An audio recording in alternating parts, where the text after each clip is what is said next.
Hand Tools is brought to you by EXO Auto Works. EXO Auto Works is Colorado Springs' home of the $40 synthetic blend oil change. Call now, 719-375-3232, or visit exoautoworks.com to make your appointment. Enharmonic Studios. Enharmonic Studios is a hybrid digital analog facility designed to be quality and affordable to anyone who wants to make history. Call today, 719-963-2020, or go to facebook.com/Enharmonic Studios. Trevor's Beard is brought to you by The Beard Struggle. The Beard Struggle is my go-to for beard hygiene and styling products, so you should click the link below and use the code TLANE15, that's TLANE15, for 15% off your order. The Toolbar, our new line of handmade soap produced in partnership with Crafts by Carolyn Lane, available on Etsy. This soap packs a punch of manly scent, like oak and fig, fresh cut lumber, cedar, and more masculine fragrances being developed all the time. With the soft touch of natural oils to cleanse and moisturize, use the link below to buy the Toolbar now. Once you try it, you'll never want to wash with anything else. Oh my gosh. Where's all your money gone, Daddy? Taxes. 9, 10, 11. Let me fix my houses. Bug, it's okay. It's part of the game. No, it's not. It's not fun. It's not fun to what? It's the worst part of the game. Oh, it's what? Taxes. From EXO Auto Works. Streaming all over the world.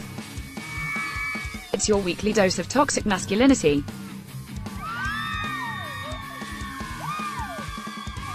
With Eric Madrid and Trevor Lane.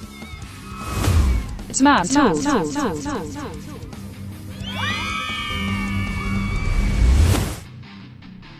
Oh, It's another episode of Man Tools. We're sorry. too bad for you. Too bad for you. Ruining your Thursday nights all over the country, county, or the couch, wherever you decide to listen to your podcast. Potentially the whole world. Potentially. It's been a week, bro. Yeah? It's been a week. Yeah. I think we might start running the Madrid maintenance ads. Okay. Just saying. We've got a hell of a show for you tonight. We have a little PSA, public service announcement, coming on the air soon. And we have a fantastic guest that now, after he's on this show, his ratings will plummet. That is correct. Guaranteed. I think your guy might have tried calling earlier. Of course. The 303 number, Should yeah. I call him? Let's call him back. Let's right. ambush right. Dave. Is it Dave? Dave. Okay, let me fix that then. Yeah, it's Dave. Well, what else we got on the show this evening? That's a great question. We do have a guest coming up here in a minute. Let me just change that. Yeah. All right, let's call Dave, shall we? We shall. That's going to be fun. We'll just get his voice message. You watch. For those of you who don't know, part of Colorado basically burned down a couple weeks ago. And, what's up? Hello, hey, Dave. Hi, guys. How are you? Good. Another Brazzle Dazzle Thursday evening. I heard that. Yeah, we're 6 beers in each. We joke. Welcome to Man Tools again. We would like to welcome Dave Traylor from Statewide Restoration. Go statewide.com. Dave, as everybody knows, that Marshall fire was kind of a bad deal. So a lot of people lost their homes, and we just want to let some folks know what to do next. Okay. Well, I'd like to start off by saying that I'm very sorry about what happened to all these folks. What an unfortunate situation.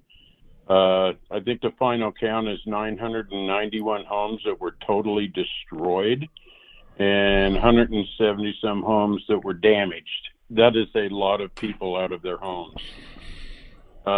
We've been to the area quite a few times already, and it is just total devastation up there. But I just kind of wanted to go through the processes a little bit. So, if there's folks listening that aren't sure what to do or where to turn to next, I give them a little bit of insight on what their next steps are. Now, first thing you want to do is you want to call your insurance company, obviously, and file a claim. And you're going to be approached by, FEMA.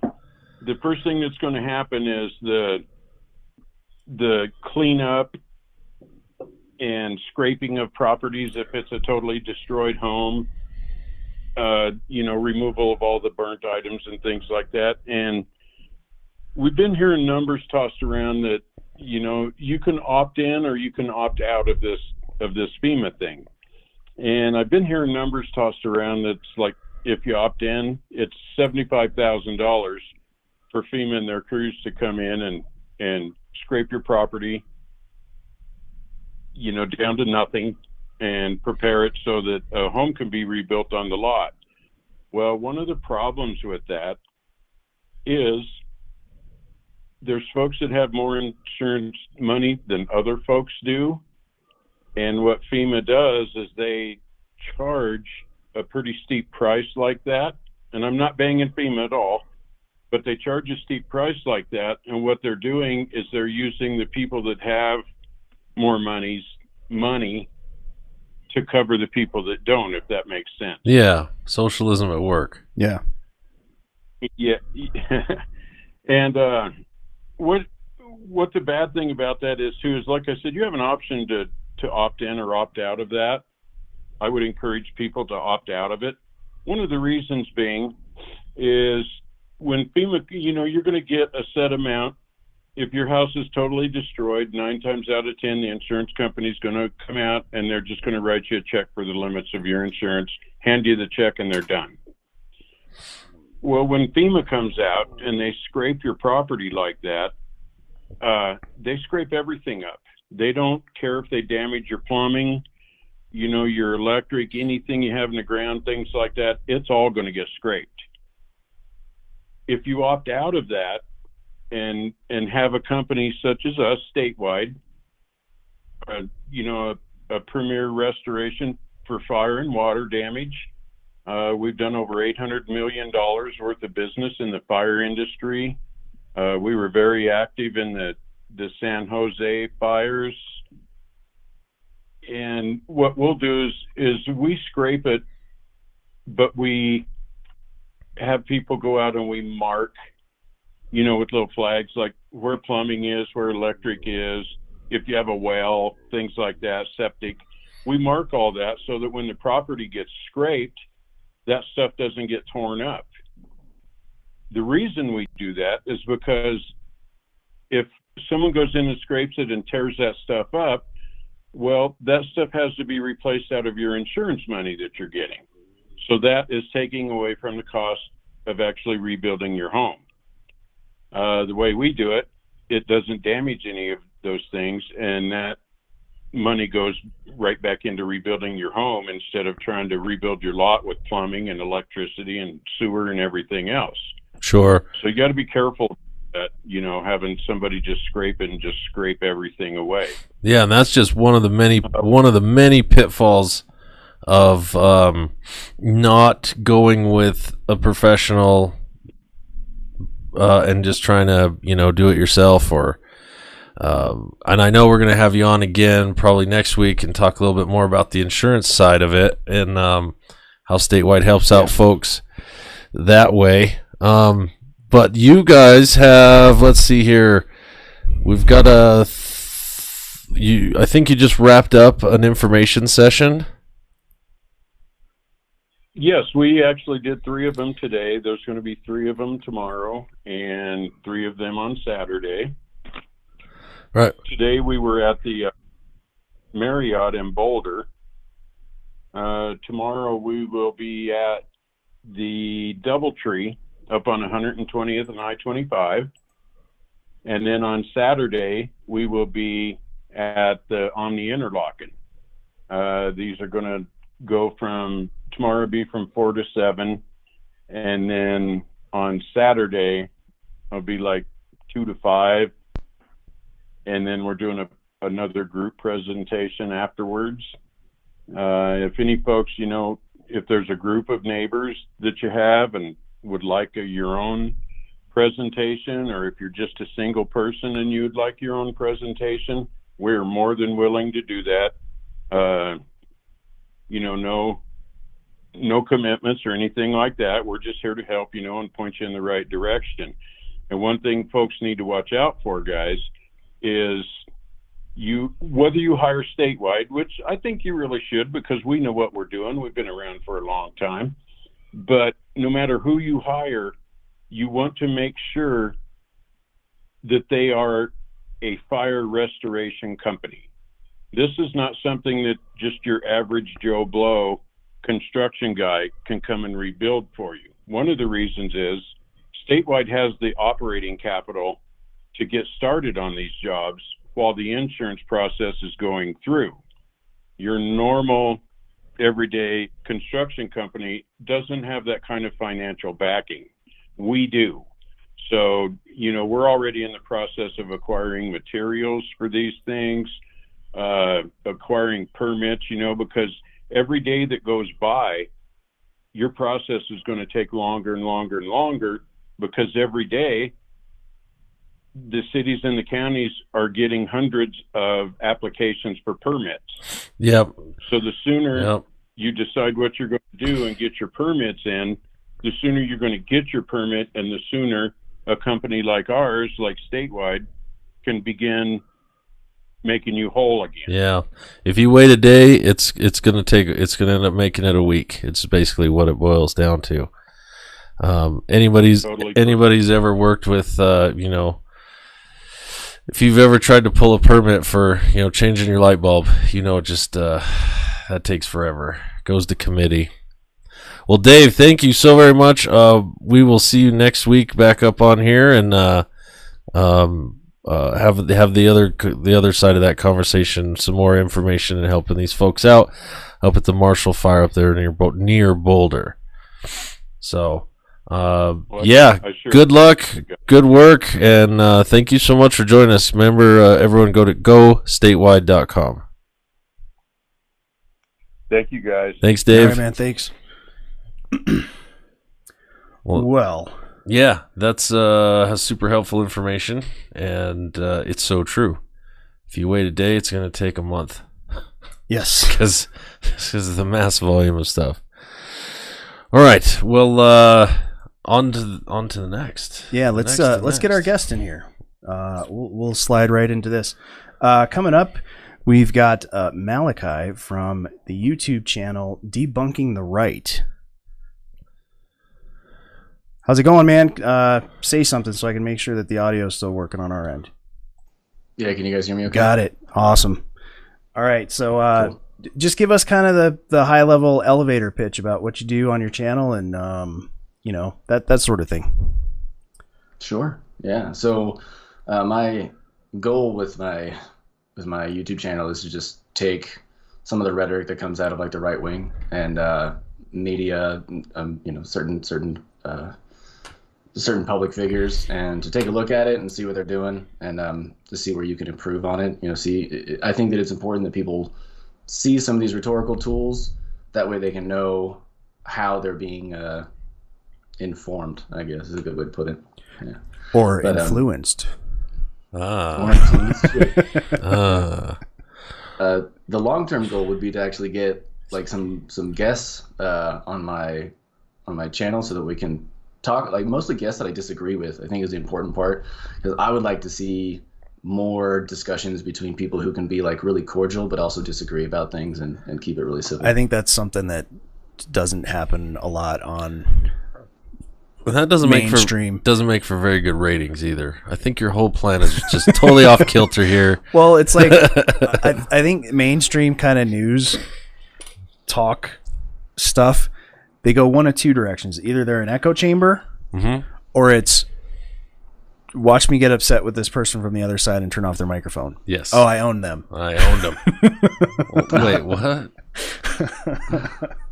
Yeah, I mean that is a big problem that I'm seeing too, and that's kind of why. Actually, one of the working titles of my show was breaking the echo chamber, but I decided to go a little bit more like, you know, in your face. Yeah, yeah, yeah. I was. So I actually wanted to talk to you. Go ahead.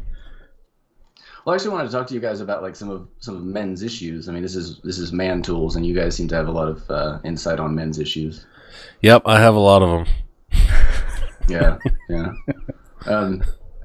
So would you guys consider yourself to be on the right, on the political right? I typically describe myself as and these things kind of flip and flop a little bit. Either I would say a conservative leaning libertarian or a libertarian leaning conservative, depending on the issue. You're the day. You're the leaning conservative, and I'm the leading libertarian. That's how it works. All right, sure. So we have we have enough pull to either side that we can have good conversations still and not be bored with each other after 30 years. Yeah. So it's good. It's good to have a mix. Yeah. So it's I don't feel like I swing super either direction. I like the beauty of gray. Yeah, I mean that's where nuance lives. Mm-hmm. Nuance is everything, right? Yep. Because there are days Yeah, I have a. Sorry. Go ahead. No, go ahead. I was just gonna say I'm considering myself pretty far on the left, and I have a friend who is like more center left, and so him and I have really good conversations. And a lot of the times I walk away just thinking like, that there's a breath of fresh air that I was able to get some conversation and some nuance going on. Right. So. I think Trevor and I both come from the ilk because our parents were both the same. That you don't argue to be right, to be correct. Mm-hmm. You don't argue to be correct. You argue for understanding. Yeah. And that's something that's always permeated with us. If even we argue with each other or other people, we're arguing for understanding. Yeah, that's a good point. I mean, I think if you get into an argument with someone, there's like this old timey thing that I heard, maybe read, but it's like if you find yourself in an argument with someone, you should rejoice because you're about to learn something. Truth. Right? Yeah. And it's like that's good. That's a good way to look at it. So I'd actually listened to some of your guys' previous episodes, and I took some notes, and I was wondering if you guys wanted to talk about some of the stuff that you've been chatting about. Sure. Yeah. Absolutely. Yeah. Cool. Kind of scared right now. Yeah. Yeah. Well. So I was having trouble finding again, this is an issue with some of this rhetoric is that not a lot of folks are saying like super solid things that you can just go in and find to be like factually incorrect. Right. So that's kind of like an issue with a lot of today's even media is that like people are talking sort of out of both sides of their mouth and like nothing really comes out the center. So you guys seem to be conservative, libertarian, so you self-professed. You were talking about Texas Governor Abbott, and he was talking about a mandate so that people can't make it so that you have to have a vaccine requirement to get in there. No entity is allowed to make vaccine requirements, I think was the verbiage there, right? Yep. And you guys seem to be a fan of that. Like you liked that. But what is really interesting to me is that that's actually a government infringing on someone's rights to their own property. So wouldn't you really be against that? Like, shouldn't that have been a bad thing? Well, that's one point of view. The other point of view is that the individual is the ultimate minority, and that preventing a business from stomping on an individual is actually the role of the government. Okay, so then using that same logic, the person with cancer is the absolute minority, and they deserve to be protected even in private instances and public instances. So everyone should get the vaccine to protect them? No, because you still end up coming around to a level of you need to take care of yourself. So if you have cancer, you have cancer. it's not on everybody else to make sure you're protected. From like, I mean, that's what public health is, though, isn't it? No. Eventually, you always get around to personal responsibility, especially with health. Right.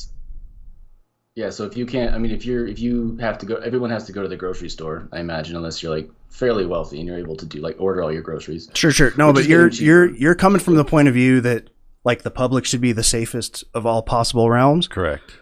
And that simply can't be. Can't be. It's not possible. I don't think it should be the safest. I think that there's a obligation for it to be relatively safe. Okay, but it is generally and relatively safe without vaccine or mask mandates. Yeah, well, no, it'll be safer with vaccines and masks. Sure. I mean, personally, I don't think that there should be a mandate from like the federal government to go and get vaccinated, because that would be a violation of one's personal autonomy.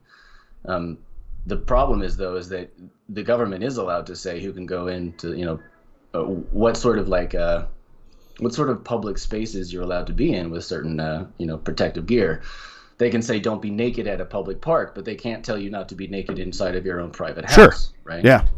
So if they're going to protect the eyes of people from looking at your junk at a park, is it that much of a step to protect the lungs of people from the germ you may be carrying? Yeah, that's a good question. Yeah, it is. It is, because whipping your dick out at a park is a voluntary action. Having contracted or breathing into the air, breathing is an involuntary action. We do it. Breathing into the air is in a public place. You can't help that. You can't stop that. So just on the argument of the act alone, you can't. In other words, there is no vaccine that you can give somebody that will physically, because if too many people are just running around with their dicks out, you can't. And there's a cure for that, because you can, give them a shot or chemically castrate them. The dick out cure. It's called the Harambe variant. Remember, this is a comedy show mostly. It's the Harambe variant, and you can't. Then you're comparing apples to apples. Or scroties to scroties. Yeah. Okay. I think you make a pretty good point there. Again, so like, that's not a road I expected to go down at all. No hands. That is definitely not a road I expected to go down. Testes to testes. I mean, then I would say, going back, that you have an option to go in the public or not. Like, that's your it's your prerogative. So I mean, I think that you make a good case, and I think that you probably understand my position. Sure. Yeah. So that's probably a good place for that. There was some other stuff like sorry. The Harambe variant vaccine. I need for a your dick out t-shirt, is still dude. I gotta make a t-shirt. Harambe variant. All right. Jesus. All right. Next question, sir. what are you guys drinking? The champagne of beers. We're still on the New Year's 30 rack. So our sponsor, who has graciously allowed us to, sully his property here every Thursday night, gave us 30 rack of the Miller High Life. So yeah, we're gonna plow through them. Is that a real background, or is that? It's totally real. Okay. I mean, you don't have like the thing around you. Yeah. It's a cool background. We are in an auto shop, but we're not in that part of the auto shop. Holy crap! Yeah, every time I do like the fake back, it's actually the green screen with the black screen. I guess every time I do the background, it gets all weird and blurry. I need to get an actual like green screen. Trevor's done really well for us. I do all right. Yeah, he's. I still spot some spots when I'm looking at it that I hope nobody else notices. It's one or two of the things. So we're upstairs in the break room that the owner built for his guys, and then they never used it because they're hard workers and they never take a break. Yeah. So, I mean, for real. So they're always down there just kicking ass here at EXO Auto Works, where I'm actually dropping off my truck for the service. Yeah. The service. Nice. Yep. Yeah, I'm drinking I got the High West Double Rye, and It's delicious. Oh, you're hitting the hard stuff. Good rye I whiskey. really like that one, and I like the rock and rye. That one's a little bit smokier. I don't think I've had that. It's a little smokier than the High West. That's good. That's very good. Yeah. So like a little background, right? I was in the Navy for a decade, and then I was in the National Guard for a little while as well. And then I went and got my degree. So it's like I feel like I have a pretty firm grasp on like what manliness is now. I was just kind of curious, like what does manliness like mean to you guys? Well, I mean, pay your bills on time, don't do math, and go to work every day. Simple, super easy. Not kidding. That's is that it? I mean, that's super easy. Did you say math or meth? Either one, because if you have weapons of math instruction, the government will come for you. Both are pretty dangerous. Yeah, those sextents are fun though. Comedy. We're full of comedy. Oh God. Yeah. So we had. You're in the Navy. I've been to Burning Man, so I've been there. It's like.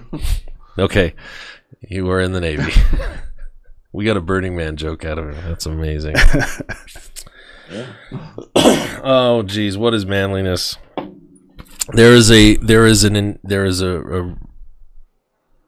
Jungian compulsion to provide and protect. There's just something about it that you it's a compulsion. You can't help yourself. That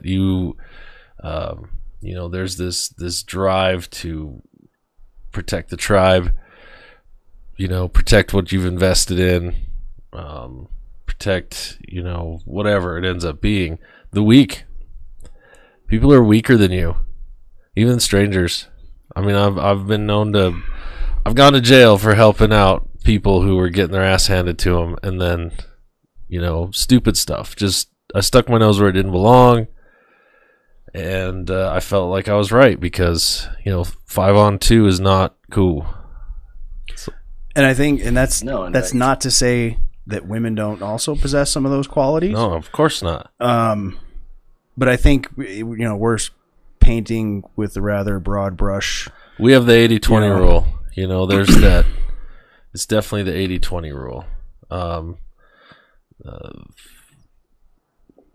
20% of the people are screwing it up for the rest of us, or that's kind of where we land on it most of the time. I know this gentleman who bodybuilder. He owns 2 of his own businesses. He's a prolific gardener. Jesus Christ. Boxer. Like, he kicked the shit out of me in about 10 seconds. It's not saying much. I'm getting old. Slow. But there's even more. He takes care of his family. He's got a nice place, cool ride, dresses well, snappy haircut, all the things you would think are just manly man, right? And to the chagrin of popular view, pop culture, guys as gay as the day is long. So how was that wreck the perception of manliness from somebody who's trying to come at it from toxic masculinity or traditional, whatever you want to call it? Yeah. And that's the manliest man I know besides Trevor. So I don't. Well, that's like Jack Donovan. I've heard him speak on this, so I'm not talking out of turn. But I've heard him actually say he prefers to be called a homo because gay implies that he's gender confused, and he's not. He's like, I'm just a dude that likes to fuck other dudes. Yeah, pretty much.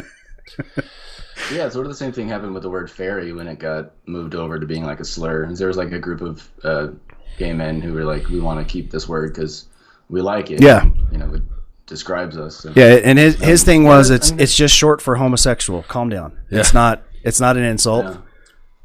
He's like, yeah, that's what I am. I'm a homo. It's like, all right, do your thing, man. Yeah. So very broad strokes of what masculinity is. I think I know from our own writings and my own scribblings and just the interactions that I do, I try to most of the time I try to be the voice of reason in the room. I will try to be we steal from Jack because he's written so many great things, but I'll be the light as much as I can. I'll be the warmth as much as I can, because all around me are these, for the most part, these younger men who've never walked the path. They haven't done it yet. And I'd rather light away and give them a choice of which path they're going to be able to choose. Oh, Jesus. Sorry, I plugged my phone in. There's that maven aspect of, the manliness of it, being able to, again, provide knowledge, provide, I wouldn't call it wisdom because I'm a retard, but the wisdom, I've walked the path and you check out my mistakes. I'll help the young bucks instead of fight them any day of the week. So. Yeah, I mean, I've called wisdom applied experience, which I think is pretty useful. You don't have to be smart. You just have to know what you've seen and then do better in the future. Yeah, you may not know how the fire works, but you know not to stick your hand in it. Yeah. I mean, this is really interesting to hear because, again, listening to some of your guys' stuff, you've talked about you talked about non-gendered toys, and you think that's strange. You think that trans community is coming after? No. I mean, this is a really interesting thing. I think that episode in particular gets very misunderstood because I've been confronted about it a couple of times. Our criticism was California making it illegal a law for stores to have gendered toy sections, and it was, if a store wants to do that, it was great. But again, it's kind of it's the government putting the boot on your neck. The mandate. Yeah, so that speaks well to your libertarian mindset. But yeah, how do you help the little boy that really wants to play with other toys when the parent keeps only going over to the Batman section? Well, I will say this: my role in raising someone else's child is absolute zero. My role. No, that's not true. No. I will. No, you pay taxes, and those go to schools. You guys probably vote for board members. All right, let me rephrase, because we have that socialist argument at bars all the time. Because I don't have kids, so I say that I don't have a dog in this fight when it comes to raising children. But I'll tell you what: if my niece or nephew comes at me, in a tutu and wants to have tea, my ass is getting I want 2 sugars and some cream, and I will sit right down and play with him, hands down, every time. Doesn't matter. Yeah, that's good. Yeah. So. Yeah, I mean, that's really good to hear, because again, I think when you guys talk about some of these things, you do so in a way that's and it seems like you're trying to play more into that very toxically masculine. And back to another criticism that gets brought up from that episode is this is nearly a direct quote. That the kind of trans promotional community sees a boy playing with a doll and says, cut his dick off. And of course, I'm being hyperbolic. Yeah. That's not okay. But there is, I think there is a tendency within that movement to try to address psychological issues with biological solutions. And I'm not saying that I know what's right, but that doesn't seem to be working. When you look at suicide numbers, whether people that are suffering from gender dysmorphia transition or not, it doesn't seem to change the suicide rates. Right. And by suffering, we have people who are having a hard time with it. Literally having the hard time. Yeah. Not that that gender dysphoria per se is a problem. If you want to be a woman and you have the means, and I don't have to pay for it with taxes, and you're grown up and you do your own, you're a grown up and you make your own decisions. I don't know. It's none of my business. It's absolutely none of my business. Yeah, I mean, it's just a lot of the parts of that argument seems like you're sort of missing the forest for the penis. Yes. For the I mean, for the scroties. If we're gonna if we're gonna compare, I mean, even if okay, so let's say that they have the suicide rates in that group are like the same even if before or after transition. What that actually tells us is that the transition has nothing to do with the suicide rate. It has everything to do with whether or not they're being accepted by their society, whether or not they're like coercive absolutely. And that's the part that I think gets missed through our. Well, and the other thing too is I think we come usually when we talk about this we get into and again bringing it back to the episode that you brought up. It's when we're talking about kids. When you have a child that hasn't hit puberty yet, you don't need to be looking at permanent biological changes. Especially when you start looking into the suicide rates, it appears that it won't improve if that's what you're concerned about. So let's look at some other solutions besides, like a permanent alteration to someone's body before they've gone through the natural alteration. Well, so there's been polls on this. I mean, that's a really interesting point because there's been polls on this, right? And none of them wish that they still had theirs, right? Like the biggest poll, it was a dick joke. The biggest the biggest complaint out of this trans community that has transitioned is that they didn't do it sooner. And the reason why that's a huge complaint is because the post secondary sex characteristics puberty, right? That's when your body starts to create these new sex characteristics, and so that stuff is really hard to undo. So most of the time when people say like, what was your biggest regret? It's never I wish I didn't do this. I wish I did this sooner, which is I mean that's the problem. It's not something that I agree with you guys in the fact that this isn't something that should be just like haphazardly done. Right. Like, there needs to be like a lot of conversation, a lot of counseling, and all that. But also, they're not doing it haphazardly, right? You have to go through years of counseling before you can even start this transitional process. I was brutally abused by my stepfather when I was 4, 5, 6 years old. I did not even understand what the hell was going on until I was maybe 15 or 16 and having counseling from 6 till 12 consistently. Just having the teddy bear and just hanging out and I did not have the mental fortitude, and I'm reasonably a smart dude. I did not have the mental fortitude at 6, 7 years old to understand what was happening other than the context of what was happening. So comparing that to a child who likes to play with my nephew or whatever wants to play T, I think that how am I trying to put this? Having all that counseling, it's going to take that long, and yes, I'm sorry. Sometimes you're going to reach the secondary stages of puberty before you can make an informed decision.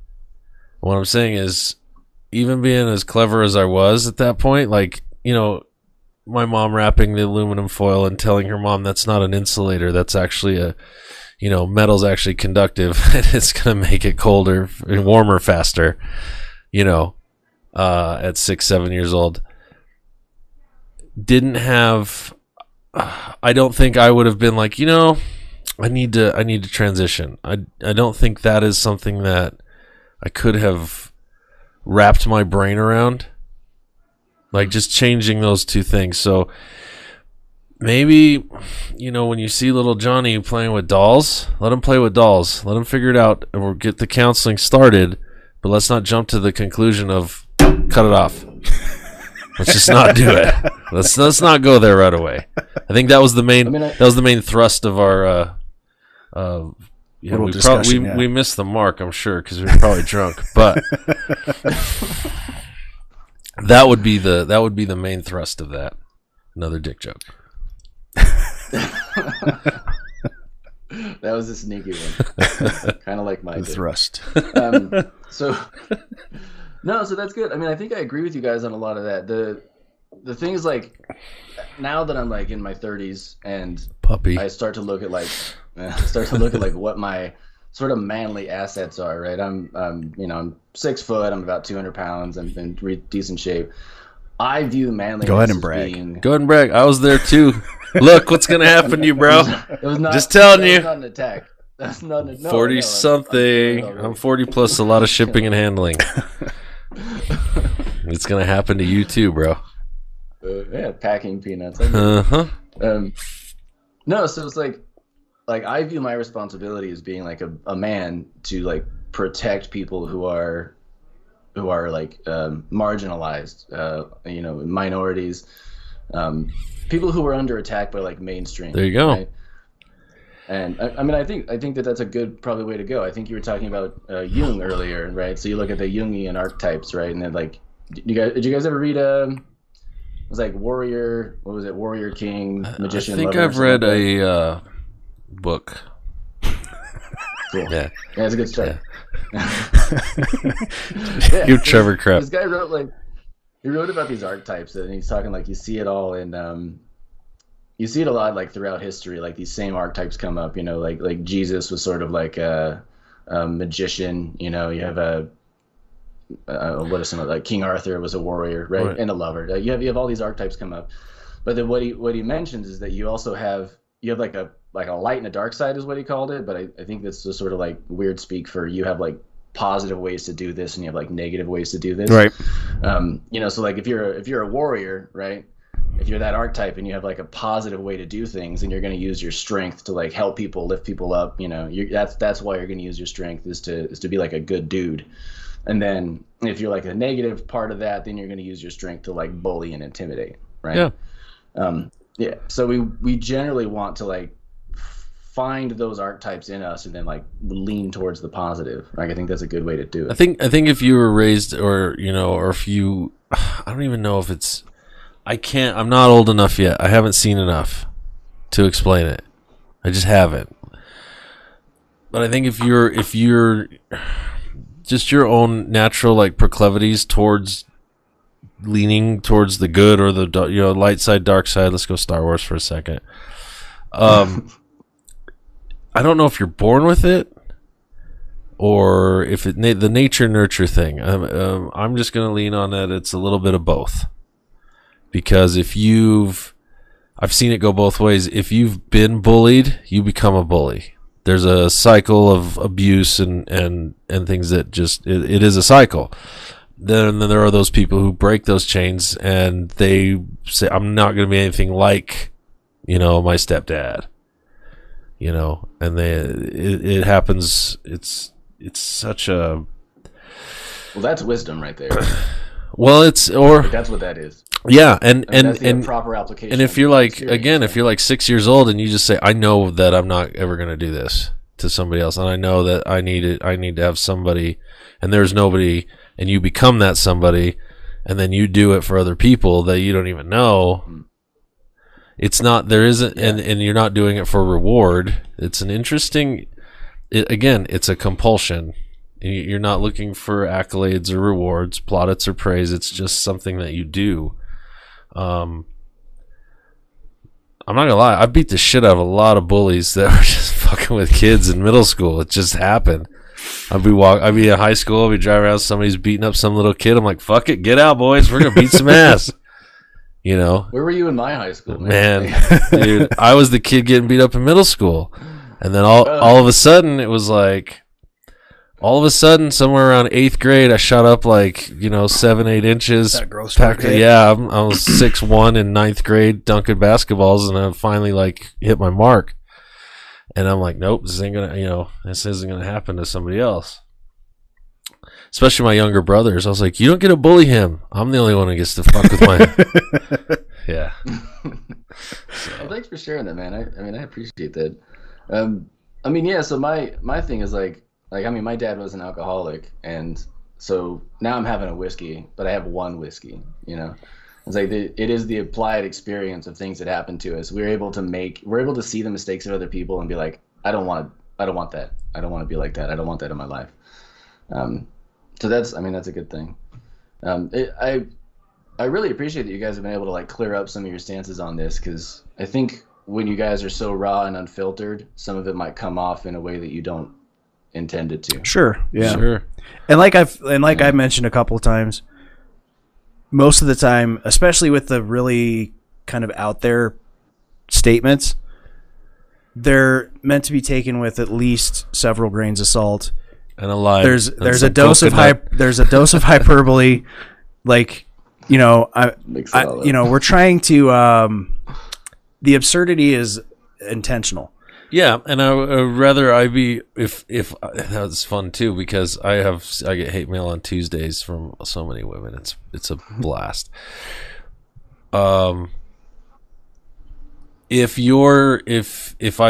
I've pushed you far enough to now that you're upset with me to start actually looking into the issue, then good, I did something. Yeah.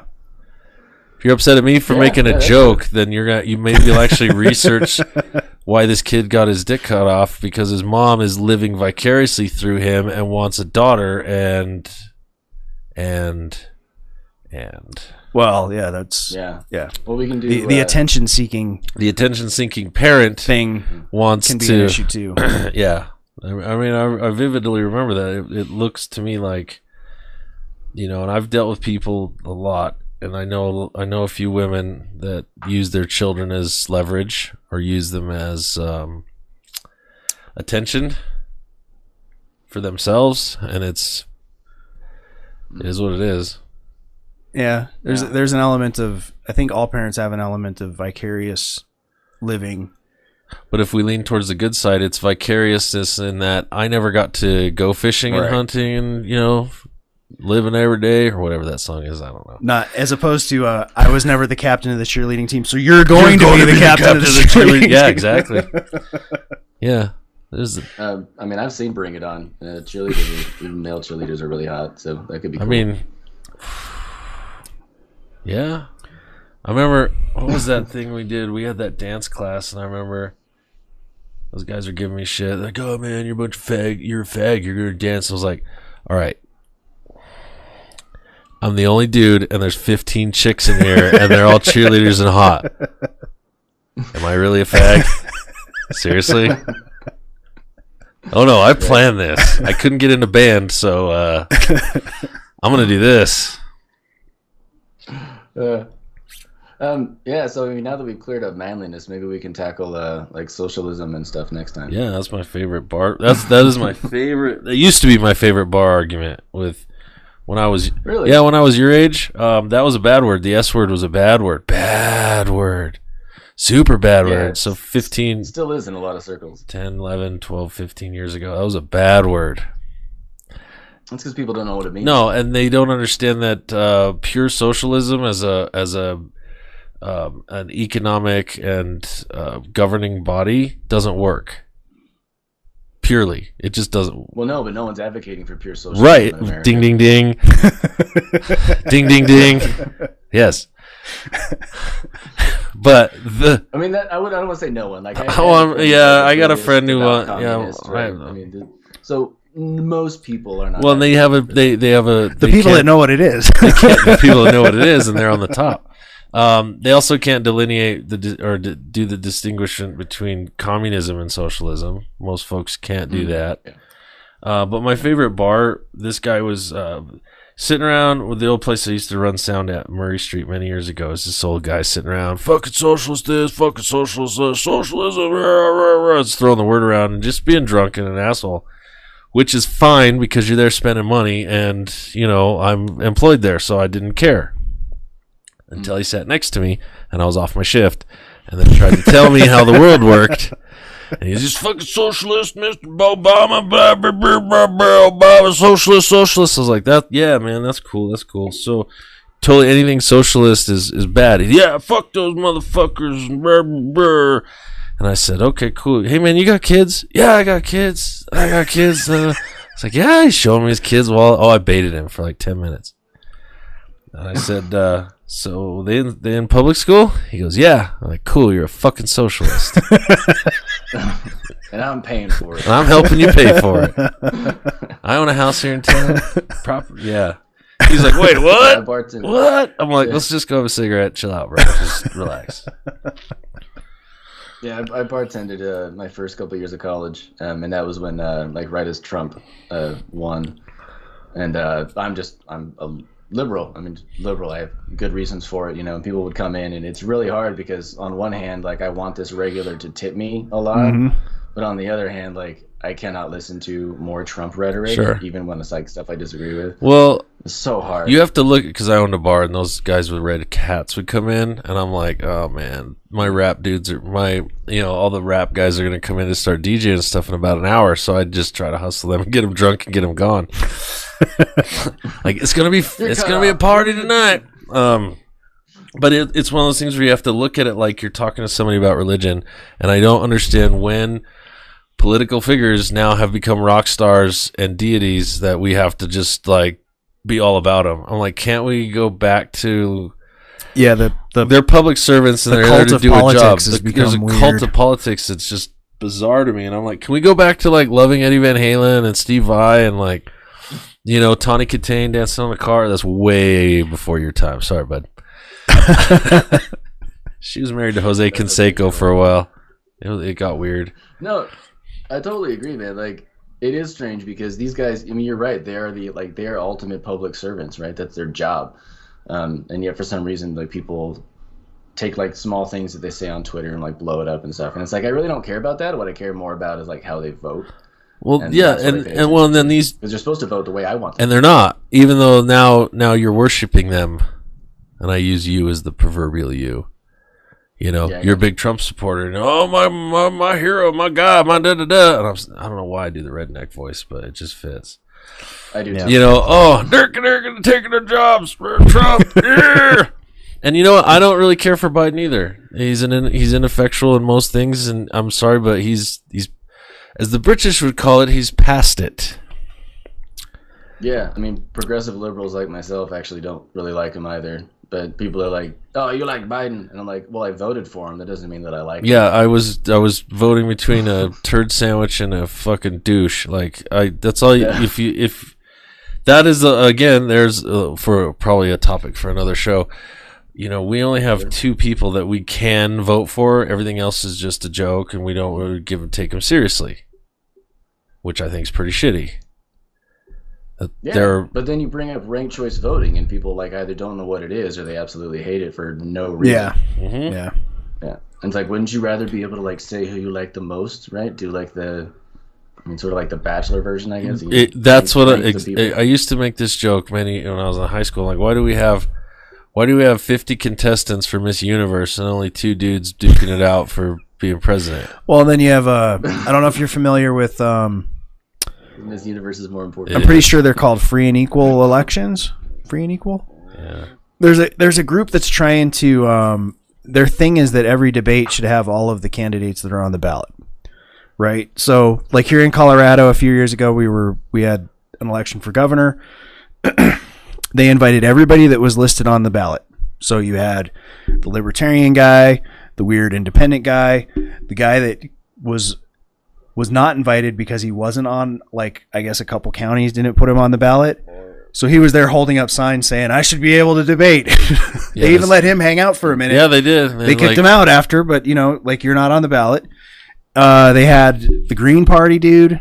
There was a Democratic Socialist and someone else. And they invited, of course, because they're on the ballot, the Democrat and the Republican, who, of course, did not show up.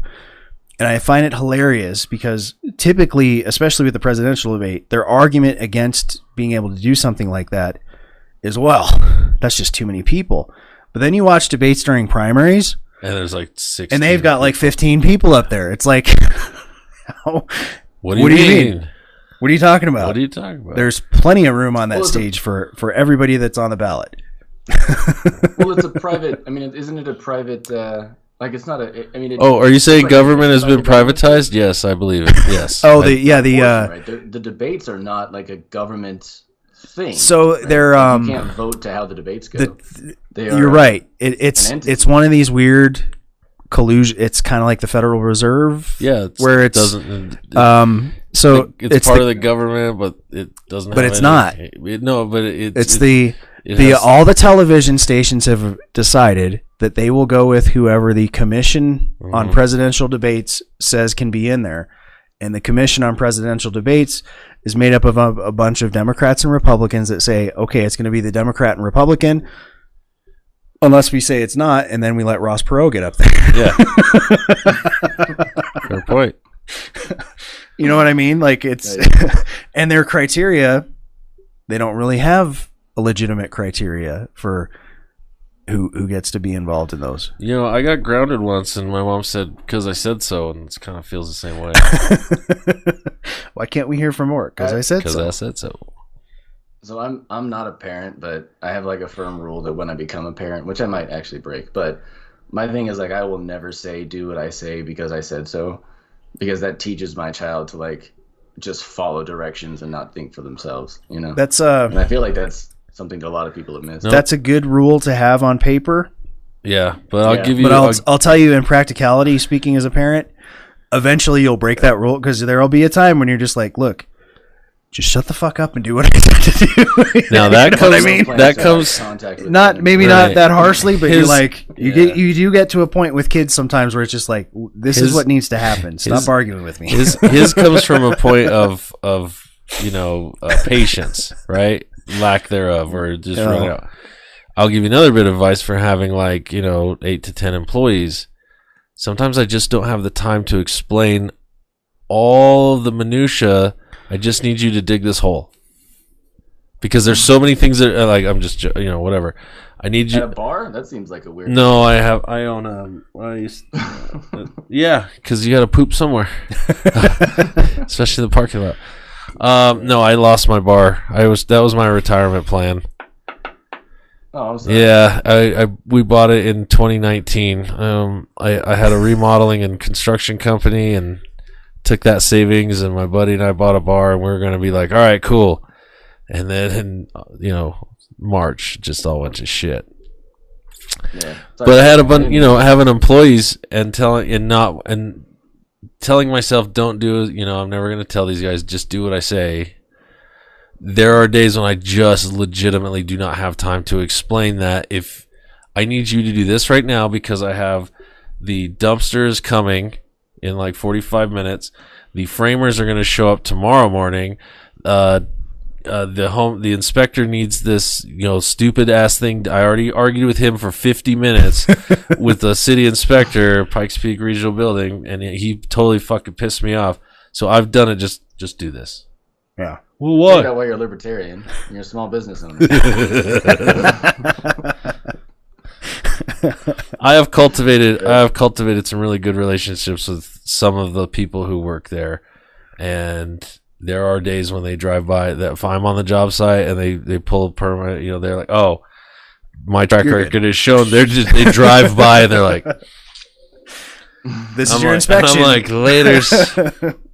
That's a good. It is because my stuff came out quality, and where I'm at now, some of it's starting to happen again because I'm having to deal with them. And it's that's nice. That's a good feeling when they show up and they're like, done. You want a beer? I'm like, all right, we're out of here. Are you off the clock? I'm off the clock. Let's go. Well, speaking of being off the clock, we're getting close. Yep. I have one more kind of a hard right turn that I wanted to take. Okay. So since you guys enjoyed me critiquing your show so much, I dug it. This is a really funny one. So you guys are talking about people moving away from California, going to Texas. I think you're talking about Elon Musk. Yeah. It's pretty funny because you guys did this. You're talking about get out of California. Maybe you can have your gun rights back. And then you said it might have been good, maybe back when Reagan was governor. Maybe. Maybe. Yeah, you said it might have been. And it's really funny because the Mulford Act, which is what started the entire dissection of the gun rights in California, was signed by Reagan as a racist response to the Black Panther showing up. That fucking guy. Well, it just goes to show that every politician is garbage. Yeah, again, there goes. See, we should not have revered the Gipper. I mean, I liked him in some of his movies. Yeah, the one with the monkey was funny. I think the best movie that Ronald Reagan, and air quotes, was Back to the Future. Ronald Reagan, the actor, that's the best thing Ronald Reagan ever did. Yeah. Okay. That was a good reference. I was like, is he thinking of Christopher freaking Lloyd? Like, goddamn right I am. You mean the original Rick and Morty? It's ruined your brain. All right, guys. Yeah. So if your audience wants to reach out and actually have like one of this conversation I thought was great, and I really appreciate it. Yeah. So if you want to reach out to me and do one of these things, Twitter at Debunk Right, all one word, or just leave a comment on one of my videos or something. All right, man. It'll definitely be a dick joke. We're gonna do pay some bills and get into the week in history. Do you want to stick around for that, or do you got to bounce? No, I think I'm gonna go hang out with my fiance. All right, man. All right. Well, thanks for hanging out with us for a little bit tonight. All right. Cheers. All right, man. Thank you. Badoosh. Over to the thingies. Well, back to us. Sorry, kids. Back to us. What is wrong with our framing of this thing? It's, the hell's bells. I think it's the camera. I think it got donked when I took the sheet off. Oh, you got sheet all over it? Yep. Oh, so I figured out what shit stands for. Store high in transit. What? Have you heard that? No. Yeah. What are you talking about? Shit's an acronym for when they would ship manure and you would store it high so that it didn't get wet. No. At work, we now have a jar that's a shit jar. Okay. It's if we say anything that involves sexual harassment or inappropriate talk. All right. I'm going to lose that one. Did I tell you I took my sexual harassment course a while back? Got an A+. I would imagine you're very good at that. I know how to do it now. Hi, Keys. We haven't said hi to you. I'm so fucking sorry. This chat thread is weird. Well, let's get to the mid-rolls, pay some bills, do our duty to our gracious investors. There you go. Yeah. We'll hit that up now. Over here, my brakes made an awful noise, and the last time I got them done, it was so expensive. You should go to EXO Auto Works. They did a great job on mine, and it was way cheaper than anywhere else I've been. That sounds great. I need to get their number from you. At EXO Auto Works, we offer the best price on brake service in town. We include brand new brake pads, rotors, and hardware, which saves you money and gets you on the road faster. See our website for a full list of our services. Call EXO Auto Works today. Stop destroying your beard. Let me explain. A little while back, I thought I was properly taking care of my beard. Turns out, I was destroying it. Dry, brittle, hair falling out. My girlfriend hated it. He was worse than a dog without the cute puppy breath. So then, she ordered the Beard Struggle. Game changer. Natural ingredients, awesome packaging, and it smells phenomenal. You smell sexy. Thank you. Oils, balms, they have beard growth accelerators in addition to the new Carbon X 3-in-1 heated beard brush straightener and volumizer, along with washes and conditioners. Stop destroying your beard. Order the Beard Struggle. I have something you can destroy. Order online now from thebeardstruggle.com. Use the code TLANE15 for 15% off your order.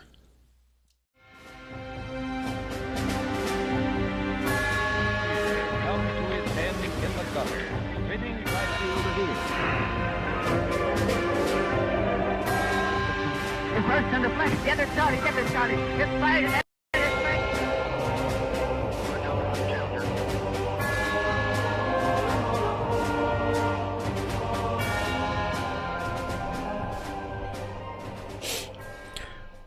Alrighty, this week in his story, we're going to start with some her story. January 13th, 1927, and this is not a picture from 1927, I apologize. A woman, Muriel Siebert, takes a seat on the New York Stock Exchange, thus breaking the all-male tradition. For those that don't know, to have a seat on the New York Stock Exchange, you basically just have to buy it. Wow. From what I understand. I mean, there's like some morals clauses and, you know, you have to have a certain amount of wealth from what I understand, but it's basically, yep, I can afford this. I would like a seat. And what does that get you? You get a little bit of an advantage trading stocks because you're right there as prices change. So there you go. Nowadays, it's all about do you have a nanosecond before your data? There was a big... Do you remember that? There was a big scandal a couple years ago about someone had servers right there or something weird. So yeah, they were doing like they didn't have as much line loss as like other companies on there. Yep, because they were doing trades. They were in proximity. Yeah, with T1 cables, I believe. So, and I could be totally off and making this all up. You'll never know because you're not even going to look it up. That is correct. Just trust me. I'm speaking in an assertive voice. I will not be looking it up. Let's see. January 14th, 2005. I'm probably going to butcher this name. The Huygens probe lands on Saturn's moon Titan. And that is not a photograph because there wasn't something there to take a photograph. I love that. This is the picture of the first camera ever made. I'm like, an artist rendering. Well, it could be a picture of the first camera ever made, taken with the second. No, it was like camera the day. ever made. It was but it was the day the first camera was made. I'm like, how?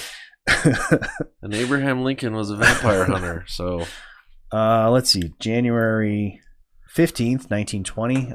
Big bummer. The Dry Law, or was it the Halstead Act? I think is the real name.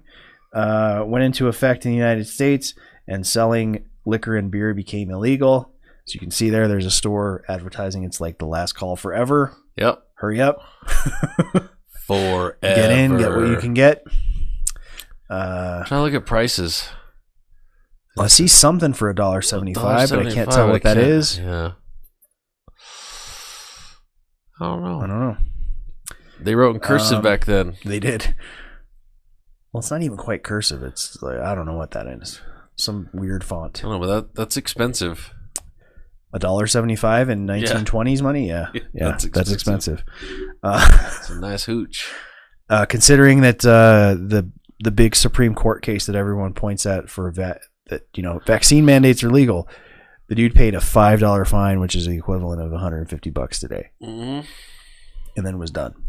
I'll tell you what. Had to pay lawyers because it went to the Supreme Court, so not just right. Like he wasn't just done, but I like the way they dressed. Oh yeah, yeah. So they're younger kids, and then people who weren't as the flat caps versus the derbies versus and none of that was comfortable. What? No, it was all made out of wool. They didn't have any synthetics. You've got a Hamburg. You got one dude with two dudes with a Hamburgs. Those guys have money. The bowlers, those guys are like lower management. The dudes with flat caps, laborers. Yeah. The Peaky Blinders guys? Laborers. Yep. But everything was made out of wool. Look at all that suits. Look at that everything was made out. Nothing was comfortable. Everything was itchy. Itchy. That's why everybody wanted, alcohol. Curb the itch. Let's see. January 16th, 1909. One of Ernest Shackleton's polar exploration teams reaches the magnetic South Pole, and they look like they reached the magnetic South Pole. Yeah, like they've been through some shit. These are baked. They're just wind freezer burned. Yep.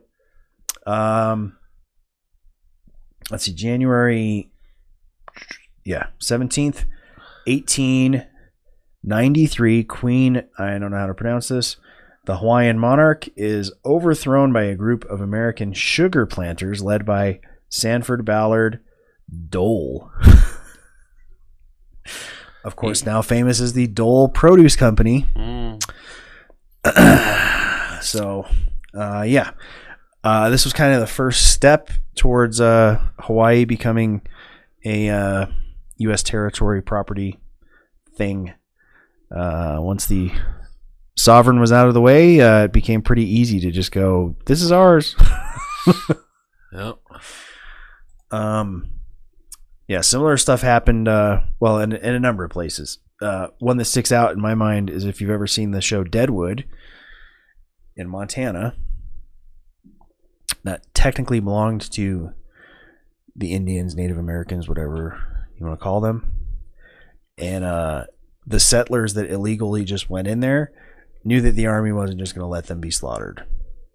So even though it was illegal, they knew that the American government was not going to side with not Americans. Uh-huh. And then if they ran into trouble, that the army would be, the cavalry would come, so to speak. So kind of same thing here. Wow. Let's see. January was the 18th. Yep. 1964. Plans are disclosed for the World Trade Center in New York. And there you see, of course, an image of it starting to be constructed. It would get finished later on in the 70s. I forget when.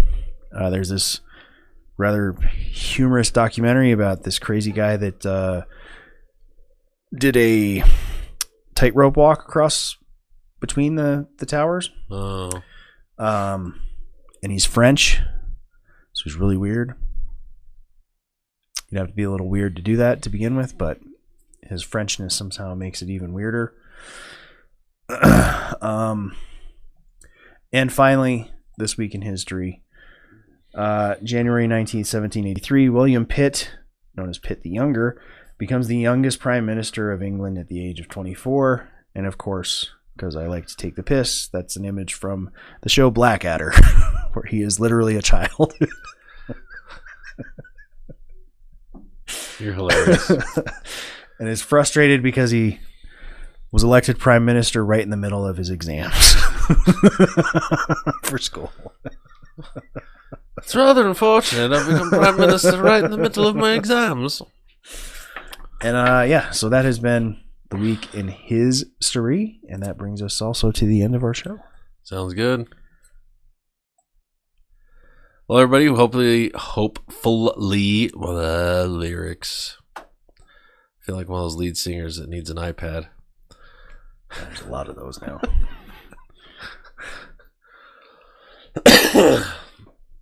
What's happening here? I'm trying to zoom it out so you can read it. That's right. Next time, I can probably read it from there. I'm good. We'd like to thank our sponsors, EXO AutoWorks, Enharmonic Studios, Crafts by Carolyn Lane, and, of course, The Beard Struggle. Also, our guest, Malachi from Debunking the Right. That was an awesome conversation. Yeah. His thing is debunking. And then I think he learned something. He learned that we are idiots with a camera. Probably, yeah. Yeah, he learned it. Yep. Confirmed it? I don't know. Idiots with microphones. That's what we are. That would be a good name for a podcast. We need to trademark that and just sell it. Sell it. You heard it here first. Thank you for watching and or listening. Please check us out on the web at mantoolsmedia.com, on our social media at HY page, Mantools Media. Once again, like, subscribe, share, rate, review. If you get over to our YouTube, please share it. That would be amazing. Yeah. I got a few people doing that today, and then hopefully we get a few more and a few more and a few more, and then we can get our own URL back, and that would be awesome. It'll be very helpful. Also, of note to our local subscribers, we were doing that Jefferson Bible thing. We bailed on it. You're welcome. You're welcome. Because that was dull as fuck. I'm sorry that I came up with that idea. It's okay, I Trevor. apologize to everybody. We're going to come up with something else, and we'll get you.